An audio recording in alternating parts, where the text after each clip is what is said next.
เป็นเวลาหลายเดือนแล้วนี้ข่าวว่าน้องไปได้ดีมีแฟนสิทธิ์ที่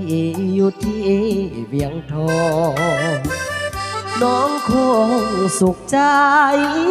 ที่ได้สมดังใจปองปานใดจะมาเนื้อทองอายของน้องกลับคืนมาหากมีเวลาจงกลับมาย้ำทางบ้านคิดถึงน้องอยู่ทุกวันพ่อแม่ทางบ้านเฝ้าห่วงคอยหาได้ขี่รถเก่งอย่าลืมเสียงเพลงบ้านนะอย่าลืมท้องถิ่นดินนาลุงป้าของเฮาเดินหน้าอย่าเดือนง่ายสายลมพาเอาแนมเบิ่งเดือนดาวคิดข่าวฮักกับน้องนางอายคนบุญน้อยคงคอยแต่ความผิดหวังคิดมาน้ำตาลิ้นหลังเหมือนดังกระต่ายไม้จันเดี๋ยวนี้น้องสาวกลายเป็นดาวสื่อเสียงดังก้องสมงามผิวพรรณขาวผ่องมีทั้งคู่ของคนที่สมกันหนุ่มหน้าคนจน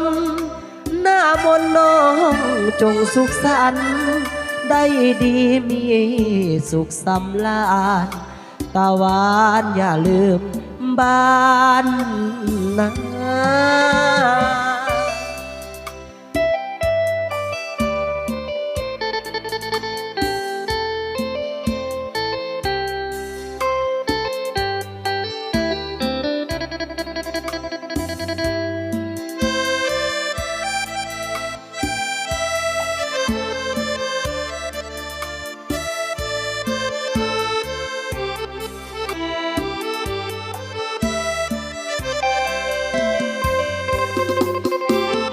ยา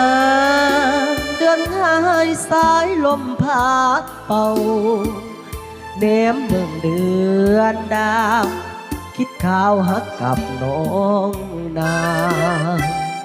อายคนบุญน้อยคงคอยแต่ความผิดหวัง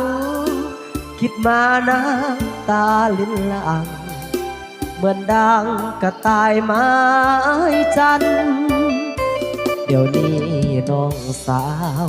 กลายเป็นดาวสื่อเสียงดังก้องสมงามผิวพรรณขาวผ่องมีทั้งคู่ของคนที่